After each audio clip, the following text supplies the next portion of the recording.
Okay, so I'm going to spend the next half hour or so talking about a survey that we undertook earlier this year. A little bit different to what you've seen earlier today. We looked particularly at the wellbeing and study insights into students who, particularly in relation to their study habits in the evening. Obviously a topic that's close to our heart. So I'm going to talk a little bit about why we undertook the survey, the methodology, the approach we took. I'm going to go into some of the survey results. It's quite a lot of data that we collected, and you'll get a complimentary copy of the report, I think at the end of today or straight after this, so that's yours to take home. There's a lot more detail in there. I'll go through some highlights. And we took the liberty of making some recommendations, which I'll cover off quickly again too. So the rationale, as you know, we work closely with you and your students to have tens of thousands of interactions every year with students, and through that we do get a lot of insights into what they're thinking when they're studying after hours, mainly through the comments they leave. Many thousands of comments that we see them leave after a session to give us some insights, but it's not collected in a particularly structured way in that you would in a more structured survey. So we thought, well, this is an important area to understand. What are students thinking after hours late at night? And what are students that are not necessarily using Studiosity thinking as well? So we commissioned a survey really to look at what other students felt as well and collect some more structured data for that, to get more insights into their wellbeing and emotions when studying. And we plan to do this every year now. This is the first time we've done it. And that'll allow us to see whether we get any different feedback over time, whether the responses change. So the methodology, just quickly. We planned this late last year, and the survey was conducted in January this year of about 30,000 Australian tertiary students. We worked with a Sydney-based online research company called The Digital Edge, and they have over 100,000 people who have opted into their database to be surveyed on various things. Those people, I believe, are incentivised by getting certain credits every time they respond to a survey. They can exchange those credits for various rewards. All Australian public universities are represented in the responses we received, and we closed it after 7 days in January. And as I said, it was really intended to provide new information about students' study habits, and it was only Australian students at this point in time, but obviously opportunities for us to extend that in the future. Insights into their study habits and study-related wellbeing, and particularly focusing on what insights we might get into their often unseen behaviour after hours when they're on their own at home or perhaps not isolated from traditional support services. So 1,001 students completed the survey. Respondents were aged between 18 and 42, heavily weighted to the 18 to 25-year-old group. And you'll see that in the detailed data that's in the book that you'll get. And it was a mixture of domestic and international students that responded to this survey. As I mentioned, the students opted in. They weren't asked to provide their names, so it was anonymous for them. They were asked 24 questions, and we had a mixture of quantitative and qualitative responses. The database did contain the students' age range, gender, whether they're part-time or full-time, how far their degree they were, what year of their degree they were in, their location, employment status, cost range of their degree. We did collect the name, or we didn't collect it, but the database had the name of the institution where they were studying. We didn't use that in the results. We were particularly interested in variations by institution. We were looking at the aggregate data. And we knew whether or not they were international or domestic students. So we're able to look at the results across all those different dimensions. So I'll go through some highlights of the results that we got. The first question that we asked the students was, how does studying by yourself make you feel? Interestingly, quite a large proportion, 58%, quite comfortable with it. In fact, in the comments, and you'll see the many hundreds of comments, we've got them all in the book that you'll get, quite a lot of them referred to a preference for studying on their own. Fewer distractions, able to concentrate. So many of them are quite comfortable with that. A reasonably large proportion, though, at some stage had some feelings of negative feelings towards studying on their own. Quite a large group, 19%, felt that it was hard to motivate themselves when they're studying on their own, and various other responses in relation to anxiety and a feeling of isolation. I don't think that's particularly surprising. But there are a substantial number of students who weren't comfortable studying on their own. Interestingly, males were twice as likely to feel isolation and self-doubt when they're studying on their own. It's interesting to see over time whether that holds, whether there is a genuine difference between male and female students in the sense of their feelings towards studying on their own. 18 to 25-year-olds were most confident about studying on their own, perhaps having had the most recent study experience through high school. Although I put a caveat on that in that I did say that the respondents were heavily weighted towards the younger age group. So, as we get larger responses from perhaps older students, that might not hold. We'll see. Students working part-time were more likely to respond with a negative feeling, and that gels a little bit with what we've seen earlier in the day, I think, and the comments from our students from WSU earlier around the challenges of working and studying at the same time. We asked the students to provide a free text response for all of these questions as well. So a selection here, and again you'll see all of them. Stress is a problem alongside balancing work and study, so that theme again. Preferring to study alone, I mentioned that came through quite a lot in a couple of comments there. So the next question that I'll talk about is, do you think struggling with study when you're alone, after class or after you leave campus, makes you think about quitting? It's obviously pertinent to what Ida just spoke about. So we found quite a high proportion at one stage or another had thought as a result of that stress and anxiety caused by studying, or the study load and studying alone made them think about that. 49% the Stoics accept that's part of the learning journey, and probably expect that. Quite a large group, 34%, said it was only once in a while. It wasn't a regular thing, that they were genuinely concerned about whether or not they continue their course as a result of the study load. But a reasonably large group, so that's about 17%, at least once a semester or more had second thoughts about whether they continue as a result of the stress of study. International students were less likely to think about quitting, and perhaps that's just an indication of the commitment levels of students who've come to another country, obviously paying a lot of money. They were less likely to think about quitting as a result of the struggle of study. And Queensland regional students had the highest response in terms of responding yes to that question. 70% of students who studied online answered yes to thinking about quitting when they struggle after hours. So that's quite a lot more for that group. It'll be interesting to see whether that holds over time with more data as we collect greater data sets, but probably not a surprise, and again it's consistent with what we've seen earlier in terms of that sense of belonging and disconnectedness when you're not on campus a lot may have something to do with that. 51% of the younger age group surveyed, 18 to 25-year-olds, reported about thinking quitting. It was higher at that sort of 25 to 33-year-old age group, but then lower at 42. So again, I think we just take that data with a bit of a grain of salt given the numbers of students. It was only about 5% outside the 18 to 25-year-old group in the survey responded. So we need some more data before we draw too many conclusions about that. Another comment from a student in relation to this question. Only think about quitting if what I'm studying is confusing me. If I understand, I don't think about quitting. However, when I'm stuck on something I don't understand, I think about how much less stress I would have without studying. We can all relate to that. This was an interesting one. We were trying to get some sense of the behaviour of students in terms of study habits. Do you study all night to get through your workload? So quite a large proportion of students, 79%, answered yes to that question. A large proportion of that group, however, 41%, said not very often. But there's still a group of about, 38% who, for various reasons, had worked all through the night, more frequently than not very often, for various reasons, and again to do with work-life balance.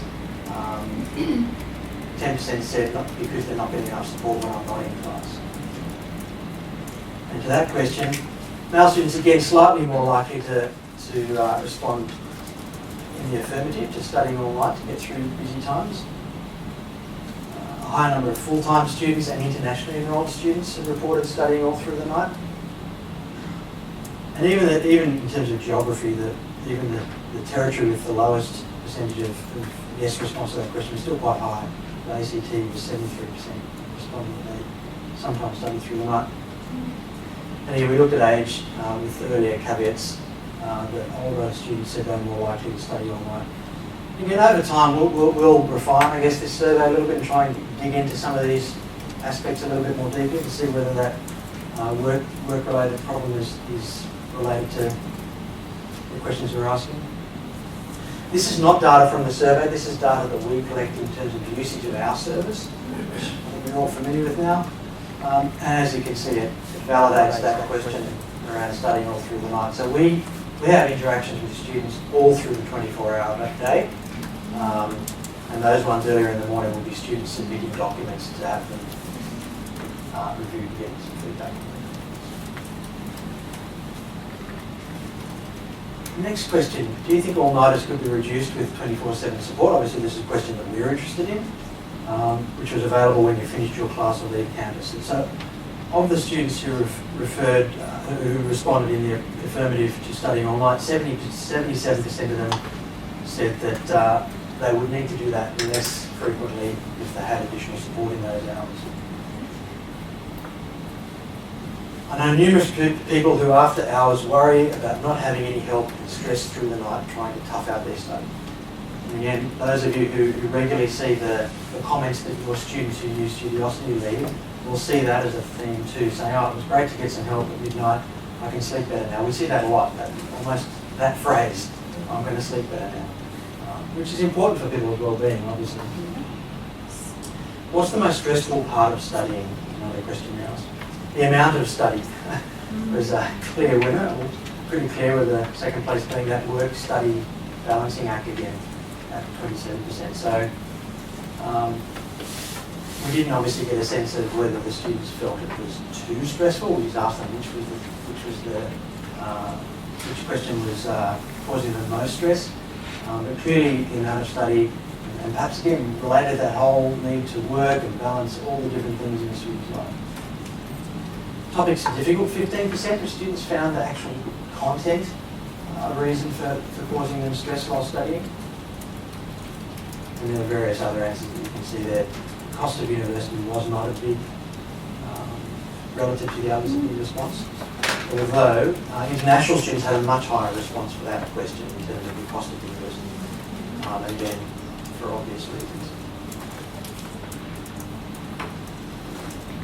Not much difference really between males and females in terms of what they felt was causing them stress while studying. Study load is helpful, but it's more stressful when you're studying a difficult topic and there's no one to turn to for help. Get stressed that you want to pass, obviously, is something again we can all relate to. We asked the students what would help combat these issues. We gave them a number of options. 24/7 online support, very high responses. Now they're given other options to respond to as well in terms of lecture sizes, access to financial services and advice, extra student-run support groups, and emotional support on campus.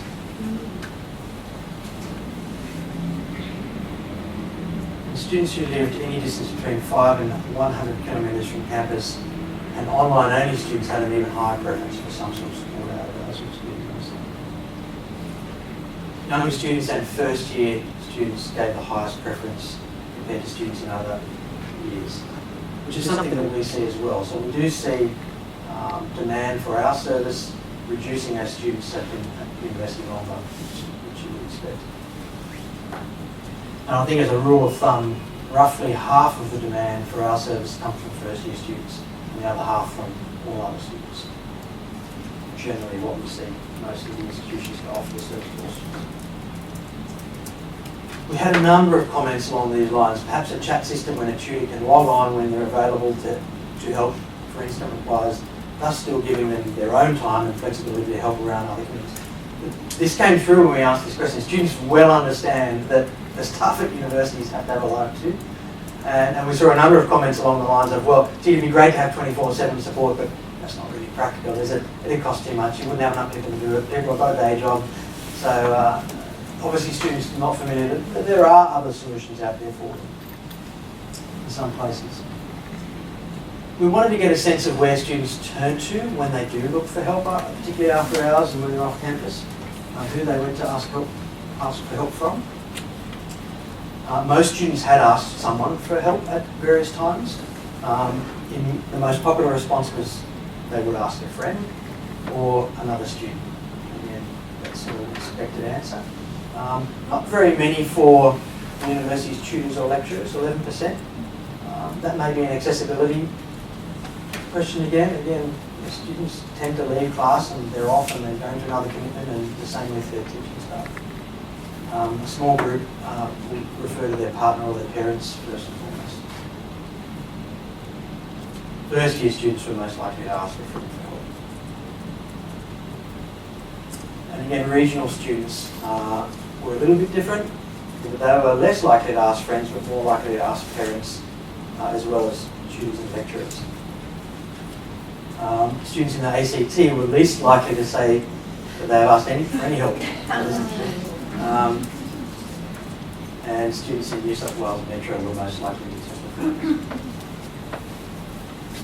This is another interesting theme that sort of comes through in the comments. People being shy, I'm afraid to ask for help because they don't like helping students. We saw a little bit of that from the panel earlier in terms of not wanting to lose face. And then I usually contact tutors and lecturers through an online university discussion forum via their email. A lot of tutors and lecturers won't respond to emails or discussion forum questions soon enough because they don't get paid for their time outside the classroom. So again, students understand that university staff are human beings. Now, again, this is a little bit self-serving, obviously, from the part of students. It's a question we're really interested in, obviously. How would students feel about having help on tap 24/7 from a real person? And large proportions said, yes, of course, it would be great to have more support. 21% said, actually, I don't have anything like it, and even if I did, I would be unlikely to use it. So, we understand, and it's very clear that human beings are all very different, and everybody has different needs. And it's really about offering students a suite of options. Some students will want one option, other students, not so much. Big difference here in terms, again, of male and female responses. Females are more likely than males to say they would like to have 24/7 support. I don't know what to draw from that. Again, it'll be interesting to see over time whether that difference is maintained. Just in terms of the way students approach study and seeking help, perhaps. Don't know whether any of you, through your experience, see big differences between male and female students for other support services. That'd be interesting, perhaps when we finish the talk, ask you about. A large or a higher percentage of international students than local students wish for 24/7 support. And again, maybe that's something to do with the commitment levels of international students where they have those pressures to succeed and complete their course. And again, first year students had a higher need or preference for this sort of support. If I had that sort of support, it would be non-confrontational and easy way to get support. The service might take slow, I think might be slow due to many students asking questions and not enough people answering, especially during late nights. So again, that idea that, gee, it'd be nice, but I'm not sure if it's really practical and possible to deliver. And that anonymity question, again, if it was anonymous, I might use it. Now, we took the opportunity to throw in a couple of other questions, which we thought would be interesting to test. And this one was, if you could choose the university you go to again, would you choose the same one? And the good news is, 69% very happy, would make the same choice all over again. There's a lot of students that are very comfortable with the choice they made. There is a group, 31%, who would have second thoughts for various reasons, and none of those reasons particularly stand out in particular. More study support, not enjoying their course, and as Ethan has said, there's always going to be some sort of attrition rate. Not everybody makes a perfect decision every time in their life. Value for money was an option. Choose somewhere with better curriculum options, or the option to study online improves responses. I thought this was interesting. 78% of first year students said they would choose the same university. compared to 50% of fourth year students. I'm not sure what to draw from that. The longer students are at the university, it seems like they have second thoughts. So again, we're interested to see. Yes. How long have we been married for? So again, it'll be interesting to see whether that maintains as a strong difference as we do this study over time. We asked also students, do you think the physical university campuses will exist in 20 years' time? This is a bit of an interesting left field question. 19% said no. So these are the millennials that have grown up in a world where, I think as Jack said before, it's the screen and I really need to be physically present in a building somewhere. So that's another one that will be interesting to see whether that changes that proportion over time. And we asked, how do you hope your university will evolve in the next 5 to 10 years? A couple of responses there. More flexibility in unit choices was the most popular response. Followed by hope that the university will make it easy to study online without feeling like I'm missing out. And I think someone earlier mentioned that sense of belonging. A lot of work's been done to identify that as a factor for retention and the first year experience in particular.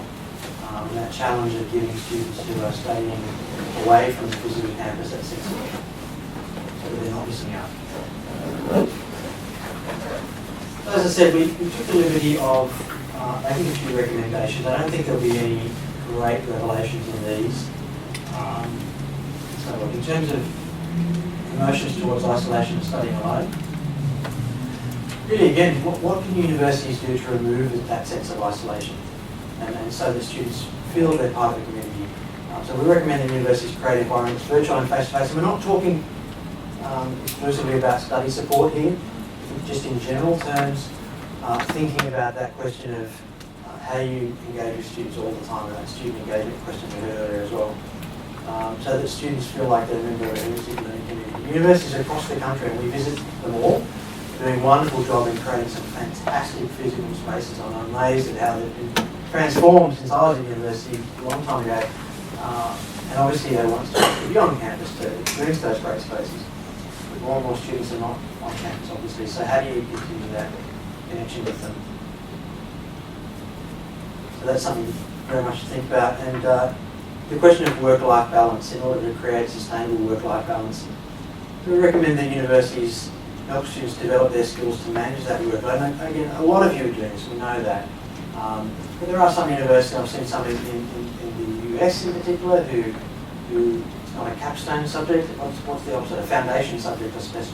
When you start university studies 101, I've seen literally that name, and students will be put through a program where a lot of these issues, they're taken through ways of managing that work-life balance, along with making sure that the core skills that they need to succeed are dealt with right at the beginning as well. Student confidence, enhancing student confidence, obviously, preaching to be converted. Universities offering face-to-face and online after-hour support to all students to help them make them feel more confident. We see very high levels of positive responses to the question, did you feel more confident as a result of having access to someone right when you needed it? And it's over 90% of students say yes, that increased my confidence, apart from helping them to sleep better. And also look for ways to provide for students to combat stress that arises out of their educational experience. And again, you all know much better than I do. I'm not going to tell you how to suck the proverbial egg, but those emotional issues. But I think students need support with that. But I think getting some of these insights into what they're feeling and saying, and if you're travelling a long way to get home, you can read through all the student comments in the report you'll get. That comes up a lot, the stress of being isolated and alone when you're studying difficult concepts that students lose confidence over. And this one really was in relation to those last few questions about flexibility of unit choices, making it easy to study online. I think these are questions that you're all grappling with. You don't necessarily need us to highlight them, but the whole idea that the way students are engaging with higher education is changing. None of us really know exactly where that's going, but it's obviously a big question to look at how we create more flexible and inclusive learning environment. I know you will do a lot of that. The last thing I want to say is that there is some more detail that you can delve into in some of the data that you'll see.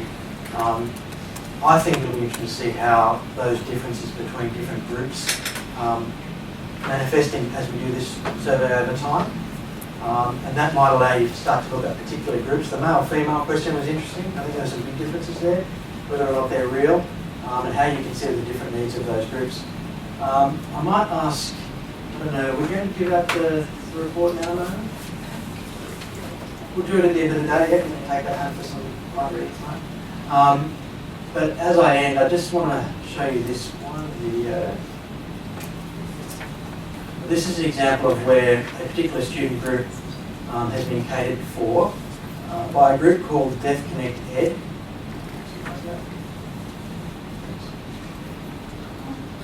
This is a group that's based in Victoria. They look particularly at the needs of students with hearing difficulties. And they put together this video. There's no sound, so it can't be alarmed. They put together this video after becoming aware of our service.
You'll get the full report. I think, again, students live a 24-hour day. We're particularly interested in that part of their day that starts as the sun starts going down. There are a lot of, I think, hidden observational insights there that we're trying to drill down into that we'll share with you as you do this survey. And thank you for your attention. Appreciate it.